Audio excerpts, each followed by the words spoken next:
러브인 브리즈번 제19화. 그래도 사랑이 끝난 건 아닐 거야. 호주 골드코스트 서퍼스 파라다이스. 바다 정말 너무 좋다. 아이린이 차에서 내리며 말했다. 너무 오랜만에 이곳에 온 것 같아요. 저녁 식사 후 아이린은 어머니를 졸라 골드코스트의 서퍼스 파라다이스에 도착했다. 바다를 보고 신난 딸과 손녀와는 달리 어머니는 아무런 표현도 하지 않으셨다. 하지만 분명 이곳은 어머니에게 특별한 장소일 것이다. 물론 어머니뿐만 아니라 그녀에게도 이곳은 특별했다. 아버지께서 살아계실 때 늘 함께 이곳을 많이 찾았기 때문이다. 그곳의 태양빛을 받은 바다는 눈에 보이지도 않는 특별한 존재들에 의해 빛이 산란을 일으키고 마음을 맑게 하는 신비의 색으로 변한다. 그 배경 속에서 사람들은 저마다 다른 그림을 그린다. 파란 파도가 햇살의 끝에서 반짝이는 모래에 부딪히며 내던 소리, 너나 할 거 없이 즐거운 사람들이 만들어내던 각양각색의 소리들. 그녀는 벌써 오랜 세월이 흘렀지만 아직도 그때 보았던 바다만큼 푸른 바다를 보지 못했다. 그곳은 아마도 아버지라는 존재의 산란 작용이었을 것이다. 어머니에게도 아버지는 그런 존재였을 것이다. 아버지를 지금도 변함없이 그리워하고 계시는 어머니는 항상 죽음이 두렵지 않다고 말했다. 오히려 아버지를 만날 수 있다는 기대로 부풀어 계시기까지 했다. 혜민아, 멀리 가면 안 돼. 그녀는 외로운 바다 해안을 따라서 서 있는 가로등이 만들어 놓은 소녀의 그림자 뒤에 대고 소리쳤다. 소녀가 걱정되었는지 어머니가 걱정스러운 눈빛으로 한참을 서서 바라보고 계셨다.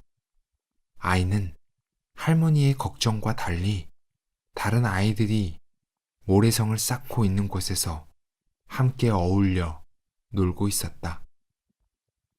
걱정 마세요. 멀리 가지 않을 거예요. 그녀가 걱정스런 어머니의 눈을 바라보며 말했다. 어둠이 내린 지 꽤 오래되었지만 주변에는 아직 많은 사람들이 있었다. 연인과 함께 다정히 손을 잡고 걷는 사람들, 가족과 함께 즐거운 시간을 보내는 사람들, 그리고 바다가 바라보이는 카페에 앉아있는 사람들. 그들은 카페가 문을 닫을 때까지 앉아 이야기를 한다. 춥지 않으세요? 난 괜찮다. 시원하고 좋은걸? 그렇지 않아도 그동안 바다가 몹시 그리웠어. 그녀는 눈을 감고 바다 향기를 음미하듯 숨을 깊게 들이마셨다. 엄마, 저쪽으로 좀 걸을까요? 딸의 말에 그녀는 고개를 끄덕였다. 아이린은 마치 오래된 연인처럼 엄마의 곁에 바짝 붙어 팔짱을 끼고 걸었다.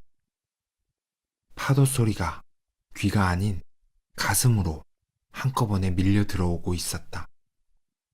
몇 초 간격으로 파도가 쉴 새 없이 치고 있었지만 그 소리는 단 한 번도 같은 음을 내지 않았다.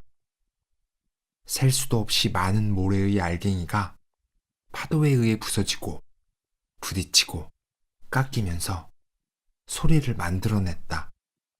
세상에서 유일하게 사람의 마음을 흔들리게 만드는 소리였다. 그리고 누군가를 그리워하게 만드는 소리였다.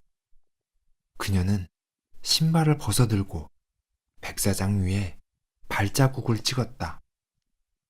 하나 둘 찍혀가는 발자국 위로 파도가 밀려오면 애초부터 존재하지 않았던 것처럼 순식간에 사라져버린다.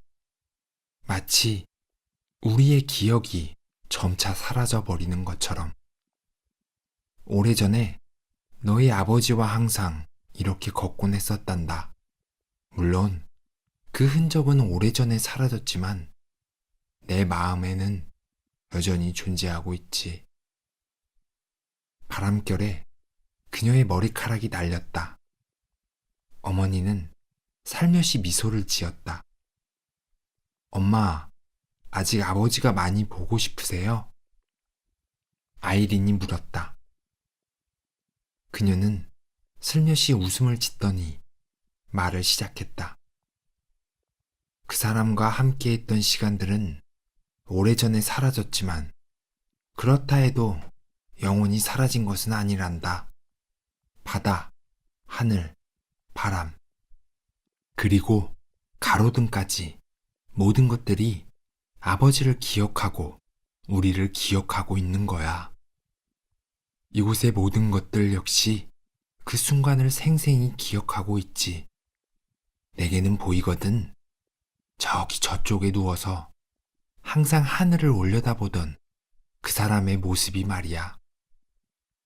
그녀는 그곳에 서서 한 곳을 한참 동안 응시했다. 아이린은 생각에 잠겼다. 어쩌면 어머니 말대로 우리가 과거를 기억하는 것이 아닐지도 모른다. 그곳이 우리 과거를 기억하고 있는 것일지도 모를 일이다. 서퍼스 파라다이스, 어둠 속의 파도. 그녀를 단 한 번만이라도 볼 수 있다면 더 이상 아파하지 않을 것입니다. 단 한 번만이라도. 그는 말을 끝내 잊지 못하고 고개를 떨어뜨렸다. 그녀는 자네를 벌써 잊었을지도 모른다네. 더 이상 자네가 기억하고 있는 그녀가 아닐지도 몰라. 그래도 괜찮겠나? 다른 남자와 행복한 모습을 본다 해도 아무렇지 않을 자신이 있냐는 말이야. 그는 끝내 대답을 하지 못했다. 쉽게 대답을 못하는 것을 보니 아직도 그녀를 사랑하고 있는 것이로군. 네, 아직도 그녀를 사랑합니다. 누가 누구를 떠났고 어떤 말로 상처를 주었다고 해도 그런 것은 중요치 않습니다. 정말 중요한 것은 지금도 제가 진심으로 그녀를 사랑한다는 것입니다. 그는 자신있게 말을 이었다. 그녀가 누군가의 곁에서 행복해하는 모습을 본다면 지금과는 또 다른 기분이 들지도 모르겠죠. 알 수 없는 그 어떤 것이 마음을 흔들고 아프게 할지도 모르겠습니다. 하지만 진심으로 그녀가 행복하기를 바랍니다. 그렇다고 그녀가 저를 사랑했던 그 마음까지 사라진 것은 아니라고 생각해요. 자네가 사랑했던 것처럼 다른 사람을 사랑하는 거야. 더 이상 자네를 사랑하지 않는다고. 그 마음은 이미 사라져 버린 거야. 그 말에 준호는 슬쩍 웃음을 흘리며 말했다. 그럴지도 모르죠. 저를 사랑하지 않는다고 할지도 몰라요. 하지만 우리가 사랑했던 그 마음은 사라지는 게 아닐 거라고 믿어요. 그 마음은 어딘가로 옮겨져 지금도 여전히 존재할 거라고 믿습니다. 영원히 말이에요. 그래?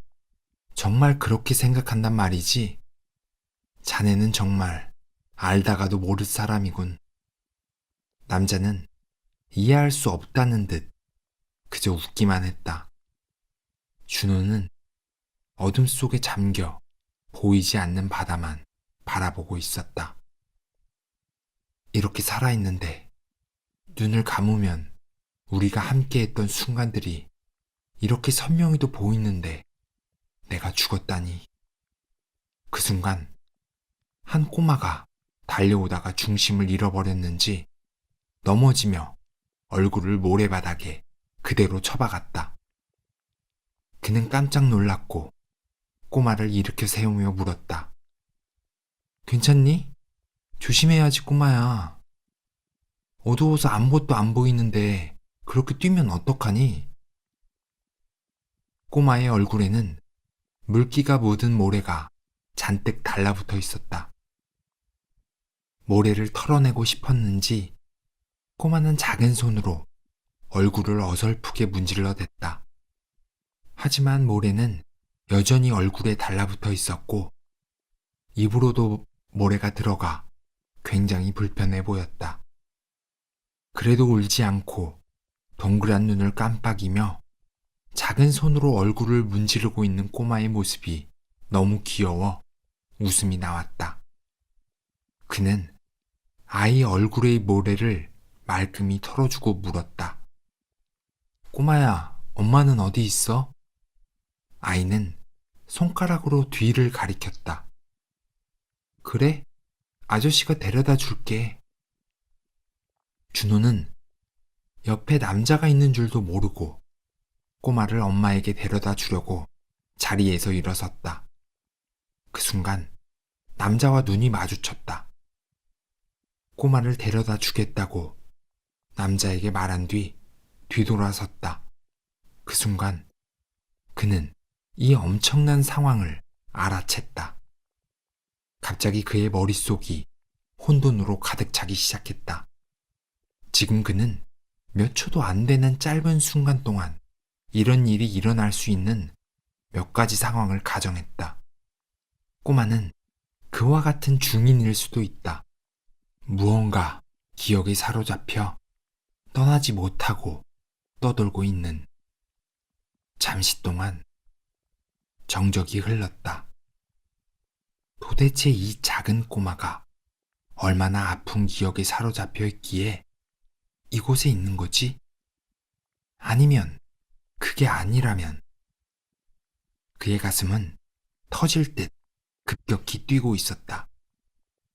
만약 꼬마가 죽지 않았다면, 죽은 것이 아니라면 나 역시 죽은 것이 아닐 수도 있어.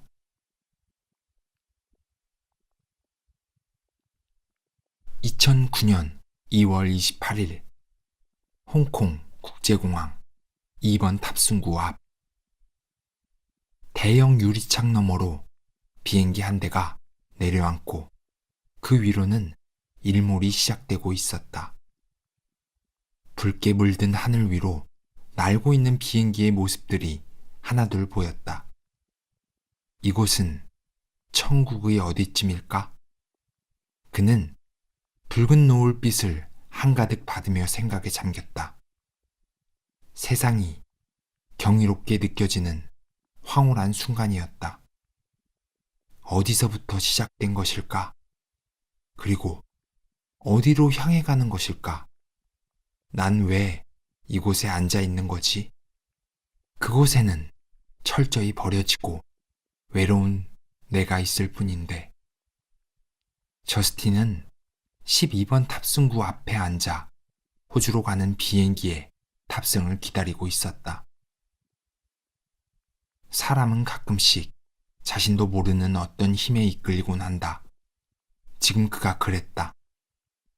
정신없이 과거를 정리했다.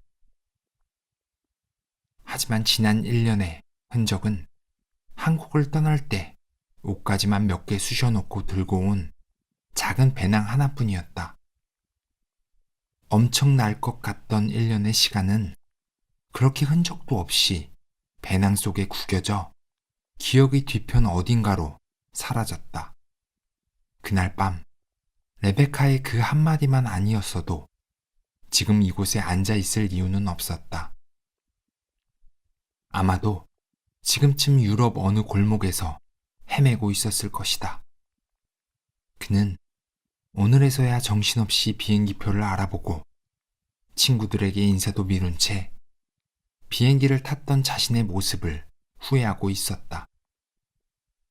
아일랜드에서 프랑크푸르트, 그리고 프랑크푸르트에서 홍콩까지 13시간, 그리고 홍콩에서 호주까지 10시간. 그는 저렴한 항공권이 좋은 것만은 아니란 것을 그제야 뼈저리게 느끼고 있었다. 충동적인 결정이었어. 그는 혼잣말로 자신을 책망했다. 호주 브리즈번으로 가는 캐세이 퍼시픽 1214 항공기 탑승이 곧 시작되겠습니다. 1등석 손님과 아시안 마일리지 손님께서는 항공기 탑승이 시작되는 것을 알리는 방송이 나오고 있었다. 저스틴은 이왕 이렇게 된 거, 내일은 내일 생각해 보기로 하고 자리에서 일어섰다. 그는 비행기 창가 쪽 좌석에 앉았다. 좌석 벨트를 메고 창문 밖을 내려다 보았다. 이미 어둠이 깔린 비행장에는 이륙을 준비하는 비행기 주위로 많은 사람들이 바쁘게 움직이고 있었다. 비행기의 푸시백을 준비하기 위해 사람들은 지상조업 장비 등을 분주히 비행기에 연결하고 있었다. 길고 납작한 모양의 상자에 거대한 바퀴가 달려있는 토잉카의 모습도 보였다. 승객들이 탑승이 모두 끝났지만 그의 옆 두 좌석은 그대로 비어 있었다. 그렇지 않아도 피곤했던 그는 몸을 누일 수 있는 공간이 있다는 것에 그나마 우울했던 기분이 나아졌다. 게이트가 닫히기 바로 직전 누군가 가쁜 숨을 몰아쉬며 마지막으로 비행기에 탑승했다. 여자가 승무원에게 자신의 자리를 물어보자 승무원은 그가 앉아있는 쪽의 방향을 가리켰다.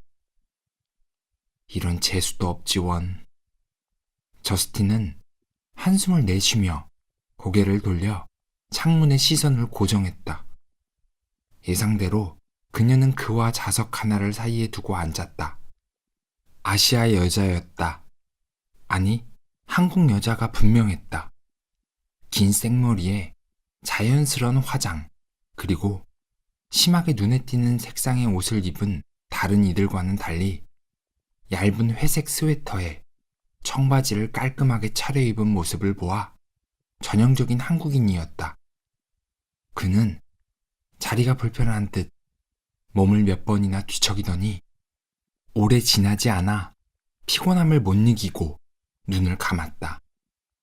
어느새 비행기는 활주로를 벗어나 깃털처럼 가볍게 검은 하늘 높이 날아올랐다. 2009년 3월 15일 오후 4시 서울. 도시가 내려다 보이는 벤치. 봄날답지 않게 비가 내린 도시 위로 물기를 한가득 머금은 안개가 도시를 가득 채우고 있었다. 저 멀리 안개 속에 묻힌 차들의 수많은 헤드라이트 불빛에 비춰 흔들리고 있었다. 비가 오는 날 창문에 맺히는 수증기처럼 도시는 이미 촉촉히 젖어 있었다. 자기야! 한 남자가 국산 SUV 차량에서 내리며 다정한 말투로 여자를 불렀다. 벤치에 홀로 앉아있던 여자는 자신을 부르는 소리에 뒤를 돌아봤다. 그녀는 바로 민정이었다. 남자는 양손에 따뜻한 캔커피를 들고 재빨리 뛰어와 그녀 옆에 바짝 붙어 앉았다. 내가 그렇게 부르지 말라고 했잖아. 왜? 친근하고 다정하고 막 사랑스럽고 좋은데? 한 단어에 그렇게 많은 의미가 담겨 있었는지 미처 몰랐네. 민정도 싫지는 않은지 하지 말라고 하면서도 그가 다정하게 부를 때면 얼굴이 분홍빛으로 변하면서 생기가 돌았다. 코딱지만한 외제차보다 저게 훨씬 너에게 더 잘 어울려. 그녀는 뒤쪽 주차되어 있는 그의 차를 보며 말했다. 알지, 누구 말씀인데. 그녀가 웃었다. 선우야. 그녀가 그의 이름을 불렀다. 어? 이곳이 갑자기 낯설게 느껴진다. 이곳은 베스트 프렌드와의 추억이 있는 곳인데 지금은 선우는 갸우뚱하며 물었다. 무슨 말이야? 그 사람이 바로 나잖아. 알아. 하지만 살짝 걱정이 되기도 한단 말이야. 그때 그 녀석은 정말 좋은 놈이었거든. 근데 지금 내 앞에 있는 이 녀석은 앞으로 내 속만 썩힐 것 같으니 말이야. 뭐라고? 하. 두 사람은 늘 티격태격 싸웠다. 민정은 아직도 모든 게 낯설게 느껴졌다. 선우와 결혼을 하게 될 것이라고는 단 한 번도 생각해 본 적이 없다. 삶이란 전혀 예상치 못하게 흘러가기도 한다는 것을 민정은 알게 되었다. 갑자기 이리로 오라고 한 이유가 뭐야? 이곳은 두 사람의 비밀 장소이자 추억이 있는 곳이다. 오늘 그날이잖아. 즐거웠던 순간도 잠시 두 사람의 표정은 급격히 어두워졌다. 그래, 오늘이었지. 그 녀석이 떠났던 날. 그때도 아마 날씨가 이랬을 거야. 선우가 말했다. 눈가에 가득 고인 눈물처럼 그날도 바로 오늘 같았어. 준호가 알았다면 정말 기뻐했을 텐데. 우리 결혼? 그가 물었다. 나쁜 놈. 선우가 회색빛 하늘을 보며 말했다. 2009년 3월 1일 비행기 안. 그가 잠에서 깨어나 시계를 봤다. 시간은 이미 자정을 훌쩍 넘겨 날짜상으로는 이미 하루가 지나 있었다. 비행기는 작은 비상 조명만을 남긴 채 승객들이 잠을 편안히 잘 수 있도록 조명을 모두 꺼버려 비행기 안은 꽤 어두웠다. 그는 화장실을 가려고 일어났지만 통로 쪽 좌석에 앉아있는 여자가 깊은 잠에 빠져 있는 것처럼 보였다. 화장실에 가려면 그녀를 깨워야만 했다. 아무리 생각해도 잠을 깨우는 것은 예의가 아니라고 생각해 그는 조심스럽게 그녀를 넘어가려고 앞 좌석 등받이를 잡은 채 그녀의 무릎 위로 한쪽 발을 넘겨 통로 쪽에 내려놓았을 때였다. 비행기가 난기류를 만났는지 조금 흔들렸다. 그는 중심을 잃고 그녀의 무릎에 털썩 주저앉고 말았다. 잠에서 깨어난 그녀는 짧은 외마디 비명을 냈다. 그는 정신을 가다듬고 재빨리 일어났다. 죄송해요. 그가 재빠르게 사과를 했다. 괜찮아요. 그녀는 당황했고 동시에 아파했다. 승무원은 어떻게 알았는지 어디선가 나타나 먼저 그녀에게 괜찮은지 물었다. 그를 바라보는 승무원의 눈빛은 왠지 이상했다. 갑자기 여자에게 무슨 짓을 했느냐고 따지듯 물었고 당장이라도 남자 승무원에게 도움을 요청하려고 하는 것 같았다. 그때 앉아있던 그녀가 괜찮다고 하며 승무원을 돌려보냈다. 그는 안도의 한숨을 내쉬었다. 한국분이세요? 그녀가 물었다. 네. 말씀하시지 그러셨어요. 주무시는 것 같아서 죄송합니다. 그는 고개를 숙여 사과를 했다. 저 그냥 눈만 감고 있었어요. 아무튼 전 괜찮으니까 미안해하지 않으셔도 돼요. 감사합니다. 비행기는 쉴 새 없이 달리고 있었지만 속력이 느껴지지 않았다. 그래서 그런지 현실인지 아니면 그냥 아무것도 아닌 공간에 앉아 있는 건지 혼란스러웠다. 브리즈번 가시는 거예요? 여자가 그를 바라보며 물었다. 그는 고개를 끄덕였다. 저도 브리즈번가요. 아, 제가 당연한 질문을 했나요? 비행기 목적지가 브리즈번인데 그녀는 밝은 성격의 소유자로 보였다. 어디에서나 원하지 않은 사람, 좋은 사람 같았다. 1시간 후. 잠 오세요? 그녀가 고개를 옆으로 숙여 그를 바라보고 말했다. 아니요. 한숨 자고 나니까 잠이 안 오네요. 아직 6시간 이상 남은 것 같은데. 그는 비행기 안에서의 시간이 지겨워지기 시작했다. 저도 잠이 안 오는데 우리 서로 말동무나 되어줄까요? 그렇게 그녀와의 대화가 시작되었다. 정치, 경제, 사회, 그리고 연예인들의 뒷담화까지 마치 여자들의 대화처럼 두 사람의 대화는 끝도 없이 이어지고 또 이어졌다. 개인적인 질문이긴 한데 혹시 무슨 일 때문에 브리즈번에 가시는지 물어봐도 될까요? 그녀가 조심스럽게 물었다. 글쎄요. 저도 제가 왜 가는지 모르겠어요. 아마도 여행을 할 것 같아요.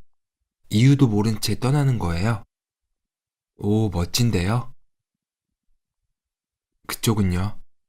그러고 보니 우리 통성명도 하지 않았네요. 그러네요. 저는 배수연입니다. 저는 김준호라고 합니다. 반가워요. 그녀가 손을 내밀며 악수를 청했다. 왜 브리즈번을 가는지 물어보셨죠? 저도 별다른 이유가 없어요. 그냥 오래된 추억을 만나러 가는 거죠, 뭐. 그러고 보니 그렇게 오래된 것 같지도 않네요. 그녀가 씁쓸한 표정을 지으며 말했다. 이번이 처음은 아니신가 보네요. 네, 2번째예요. 준호 씨는 처음이죠. 제가 꼭 가야 되는 필수 여행지 추천할게요. 고마워요. 근데 저도 처음은 아니에요. 저도 수연 씨와 같아요. 그가 웃으며 말했다. 아, 정말 우리 인연이네요? 비행기 안에서 시간은 지상에서의 시간보다 더 늦게 흐르는 것 같았다. 그 많은 시간 동안 브리즈번이라는 같은 공간, 다른 시간에 기억을 가진 두 사람은 지금까지 살아온 이야기들을 모두 쏟아내고 있었다. 비행기는 여전히 하늘을 날고 있었고 높은 하늘 위에서 밤은 그렇게 잠들지 않았다. 2008년 3월 12일 밤 10시 세브란스 병원 응급실. 선우의 차가 엄청난 속도를 급하게 멈추려고 타이어가 찢어지는 듯한 소리를 내며 병원 앞에 멈춰섰다. 차에서 민정이 내리고 이내 응급실로 달려왔다. 정신없는 응급실에는 하루를 보장받지 못한 사람들이 너무나도 많았다. 두 친구는 정신없이 자신들의 친구 이름을 크게 외쳤다. 무슨 일이세요? 간호사가 다가와 물었다. 이름을 말하자 간호사는 차태를 살펴본 뒤 한쪽 구석에 있는 침대를 가리켰다. 준호야, 준호야. 민정은 준호에게 재빨리 뛰어갔다. 병원이 떠나가라 자신의 이름을 부르는 외침에 준호는 고개를 살짝 들어 확인했다. 나 괜찮아. 두 친구의 모습을 보고 난 후 그는 재빨리 먼저 말했다. 야, 이 바보야. 너 때문에 우리가 얼마나 놀랐는지 알기나 해? 대체 어떻게 된 거야? 미안. 그냥 넘어져서 살짝 까진 것 뿐이야. 잔뜩 날선 선우의 물음에 준호는 다친 발을 들어 보여주며 친구들을 안심시켰다. 진짜 너 때문에 내가 오래 못 살 것 같다. 안도의 한숨을 내쉬며 민정이 준호의 머리를 살짝 쥐어박았다. 1시간 후. 너 정말 괜찮겠어? 아무리 그래도 며칠 입원해보고 상태도 다시 확인해봐야지. 선우가 준호와 함께 걸어 나오며 걱정스러운 눈빛으로 말했다. 그래, 선우 말이 맞아. 뒤에서 따라오고 있던 민정도 함께 거들었다. 괜찮다니까. 정말 차에 아주 조금 스친 것뿐이야. 그냥 놀라서. 내일이라도 아프면 즉시 병원으로 오자. 그녀가 걱정스러운 눈빛으로 말했다. 알았어. 두 사람은 준호를 집까지 바래다 주고 돌아갔다. 선우와 민정은 준호가 못 믿어온지 조금 가다가 차를 세우고 집으로 들어가는 모습을 걱정스러운 마음으로 지켜보고 있었다. 준호가 손짓으로 어서 가라고 말했다. 친구들을 어렵게 보낸 그는 어두운 집으로 들어가 소파에 털썩 주저앉았다. 집안은 요동치는 그의 마음과는 다르게 너무나도 고요했다. 너무도 긴 하루였다. 어디서부턴가 잘못 끼워진 단추를 풀지 못하고 있는 것 같았다. 잡힐 듯 멀어져만 가는 행복이 그를 고통스럽게 했다. 그는 늦은 밤까지 잠들지 못하다 아침이 다 되어서야 잠자리에 들었다. 3월 13일 아침, 준호는 어떻게든 그녀를 다시 만나야겠다고 마음을 굳혔다. 이대로 모든 것을 끝낼 수는 없었다. 하지만 그는 아직까지도 그녀의 집을 알지 못하기 때문에 도무지 어떻게 해야 할지 몰랐다. 지난번처럼 그녀의 소속사를 찾아가 볼 생각도 했지만 그곳에서는 절대로 그녀를 만나지 못할 것이라 확신했다. 그 순간 머릿속을 번쩍 스치는 새로운 아이디어가 떠올랐다. 인터넷이 있었다. 그는 지체하지 않고 바로 컴퓨터를 켰다. 인터넷을 통해 그녀의 집을 알아내기 위해서였다. 무작정 그녀를 기다릴 수만은 없었다. 요새는 인터넷을 잘만 뒤져보면 어디든 어렵지 않게 찾을 수 있기 때문이다. 하지만 인터넷을 본 것은 잘못된 선택이라는 것을 그때는 몰랐다. 때마침 인터넷에는 그녀에 대한 기사가 올라오고 있었다. 원치 않았지만 또다시 그녀의 기사가 눈에 들어오고 말았다. 열애설이었다. 하지만 상대는 준호가 아닌 모 그룹의 부회장이었다. 약혼 날짜도 확정되었다는 기사였다. 그랬구나. 그 말을 하려고 그랬던 거였어. 그는 그녀가 자신을 찾아왔던 이유를 이제야 알 수 있었다. 배신감이 온몸으로 밀려왔다. 누군가에게 철저히 이용당하고 버려진 느낌. 그는 또다시 사랑하는 사람에게 버려졌다. 그리고 그렇게 두 사람과의 관계는 완전히 끝나버렸다. 3월 15일 아침, 준호는 아침 일찍 일어났다. 거실 중앙에는 배낭 하나만 덩그러니 놓여 있었다. 준비를 마친 그는 배낭을 들고 집을 나왔다. 친구들에게는 아무런 말도 하지 않았다. 그는 오늘 아일랜드로 떠난다. 그는 뒤도 돌아보지 않고 공항버스에 올랐다. 그토록 지긋지긋했던 서울의 모습이 오늘따라 눈물을 머금은 듯 슬퍼 보였다. 두 친구에게 너무나 미안했지만 이런 방법이 아니라면 그가 떠나게 놔두지 않았을 것이다. 그들은 준호를 누구보다 아껴주는 가족 이상의 친구들이기 때문이다. 하지만 그는 떠나야만 했다.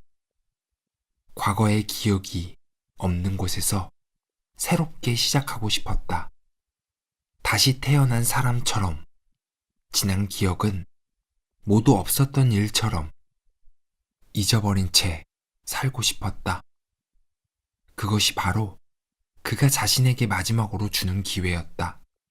그래서 무작정 비행기 티켓만 끊어 너무나 낯선 나라 아일랜드로 떠나기로 한 것이었다.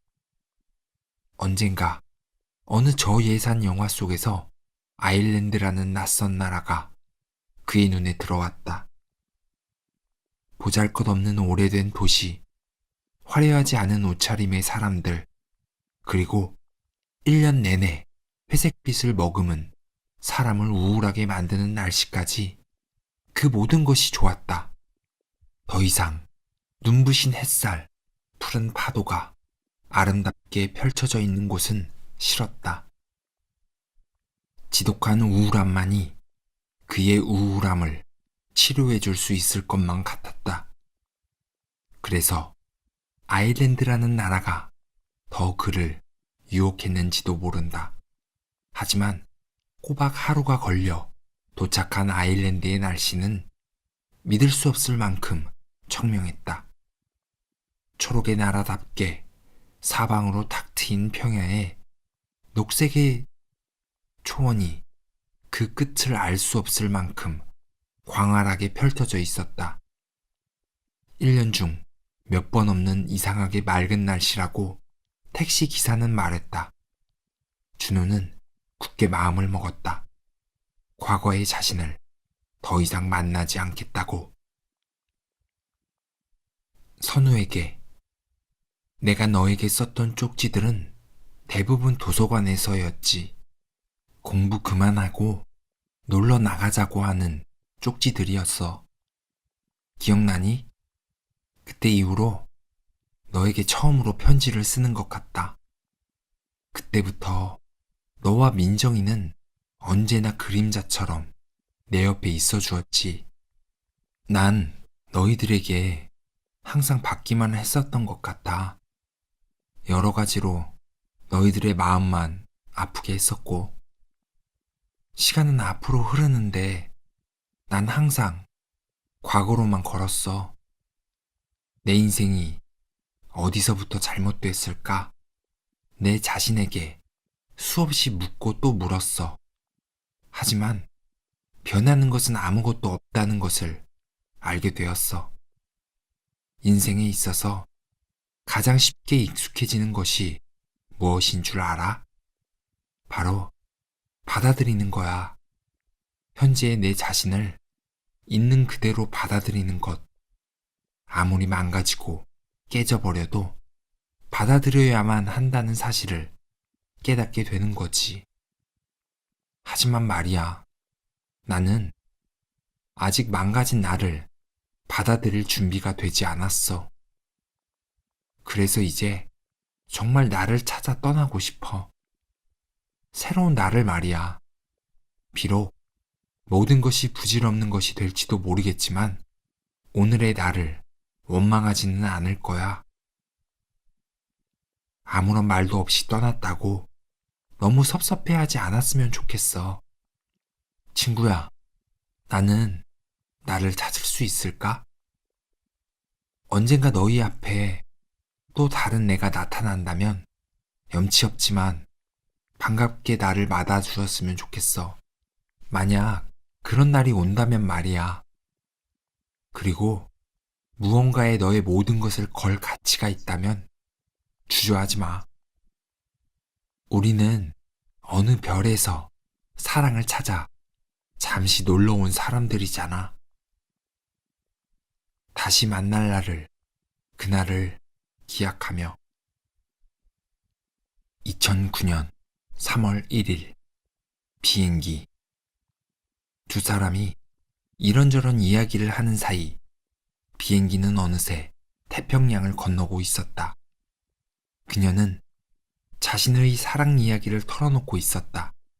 아름다웠던 지난날을 상상하며 그때로 돌아간 것처럼 행복해하는 그녀의 표정을 그는 그저 바라보고 있었다. 그녀는 아름다웠다. 그녀의 과거도, 현재도. 하지만 그녀는 그렇게 생각하지 않는 것 같았다. 전 그 사람에게 용서를 구할 용기도 자격도 없어요. 모든 게 겁나서 도망쳐버린 거나 다름없거든요. 그녀가 씁쓸한 표정을 지으며 말했다. 이제는 아무런 기대도 하지 않아요. 다만 그 사람이 나를 잊고 행복하게 살아가기만을 바랄 뿐이죠. 그런데 굳이 그곳을 다시 가려는 이유가 뭐예요? 마음만 아플 텐데.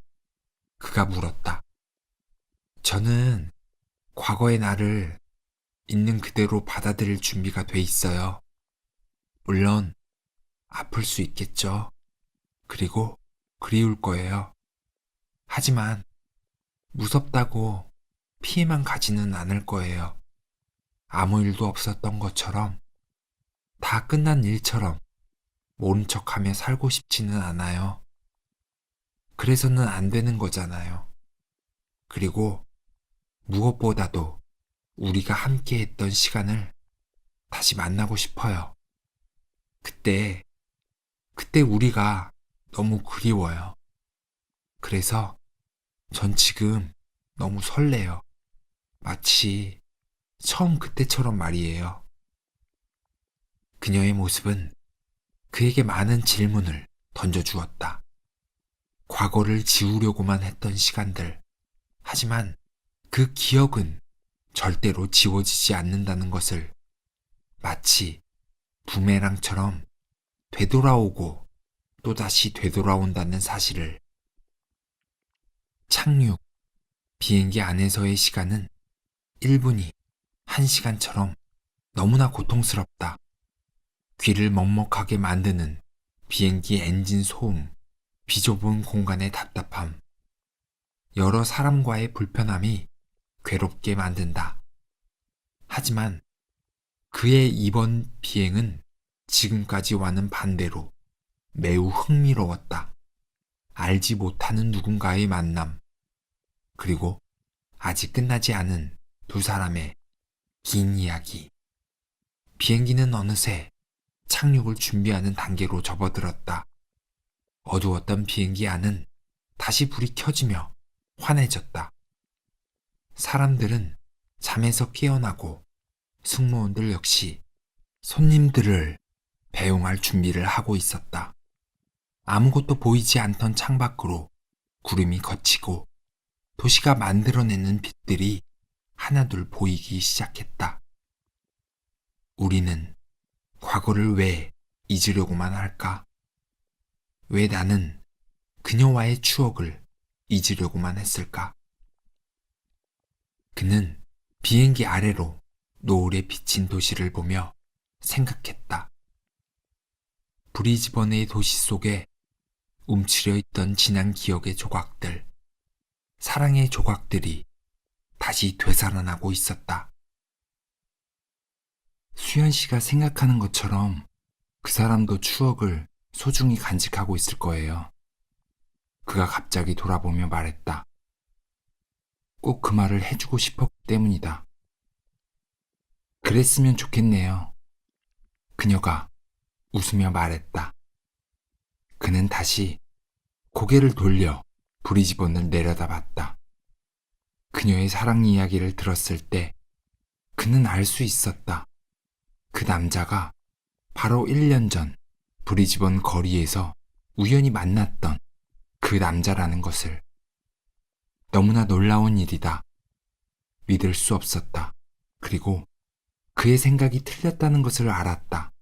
하지만 그녀에게 말해줄 수 없었다.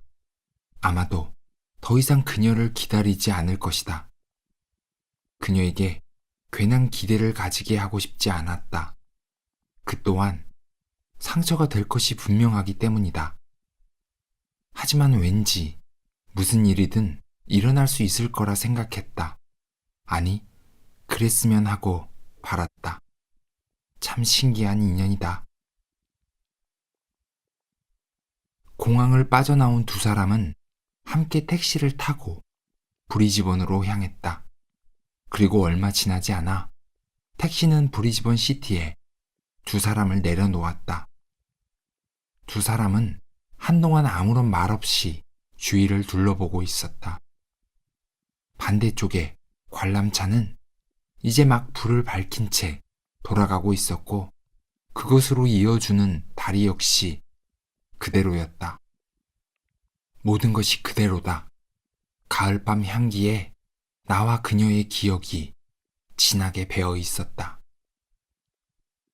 이 향기가 우리를 여기로 이끌어 준 것이 아닐까요? 글쎄요. 전 언제나 이 밤의 향기를 그리워했어요. 다시 돌아오면 모든 것이 변해 있을 줄 알았죠. 두 사람은 그 자리에 가만히 서서 그 순간을 느꼈다. 이제 어디로 가실 거예요? 그가 침묵을 깨며 물었다. 글쎄요. 아직 잘 모르겠네요. 뭐 그냥 정처 없이. 그녀가 웃었다. 준호 씨는 어디로 가실 거죠? 저요? 저도 잘 모르겠어요. 제가 이곳으로 다시 돌아오게 될 줄은 정말 꿈에도 몰랐어요. 지금 마치 꿈꾸고 있는 것만 같은데 꿈 아니죠? 네, 꿈 아닙니다. 그녀가 다시 웃었다. 만나서 반가웠어요. 다시 만날 수 있겠죠? 그녀가 말했다. 우리의 인연이 이게 다가 아니라면요. 그는 그녀와 눈인사를 한 뒤 돌아섰다. 그리고 무작정 발길을 따라 천천히 걸었다. 가슴이 너무 설렜다. 이곳에 있는 자체만으로도 가슴이 너무 벅찼다. 잘 가요. 뒤에서 그녀가 소리쳤다. 그는 뒤를 돌아 손을 흔들었다. 그녀가 그 남자를 다시 만나 해피엔딩을 만들어 주었으면 좋겠다. 그녀는 어디로 가야 할지 몰라 한참 동안 그 자리에 그대로 서 있었다. 길을 잃어버린 어린아이처럼 어디로 가야 할지 몰랐다. 잠시 후 그녀는 어딘가를 향해 걷기 시작했다. 그녀가 가장 행복했던 순간을 생각해 보았다. 긴 하루가 끝날 때면 그녀를 기다리던 그의 모습, 건널목 반대편에서 손을 흔들던 그의 모습, 그 장소에 다다르자 그녀는 가슴이 벅차왔다. 자신도 모르게 눈물이 차올랐다. 그곳에 그녀가 있었다.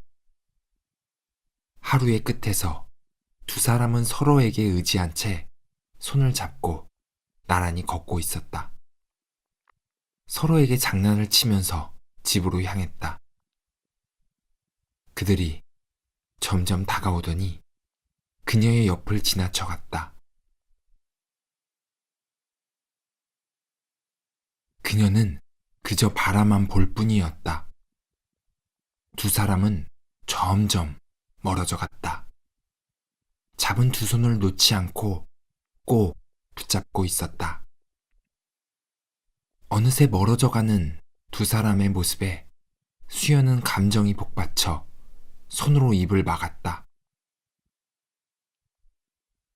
신호등이 보였다. 그녀는 그 앞으로 가섰다. 반대편에는 아무도 없었다. 그의 모습이 눈앞에 아른거렸다. 고개를 숙이고 눈물을 훔쳤다. 그리고 나서 고개를 들었다.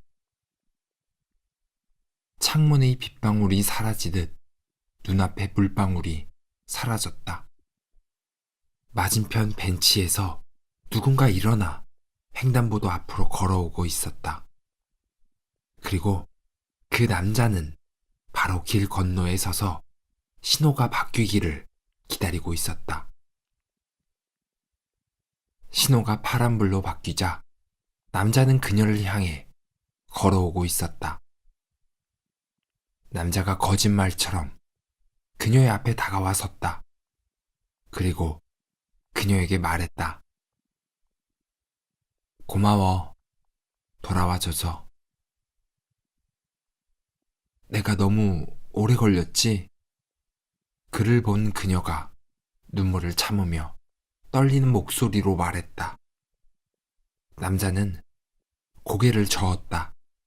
그리고 눈물이 가득한 웃음을 지으며 그녀를 힘껏 안았다.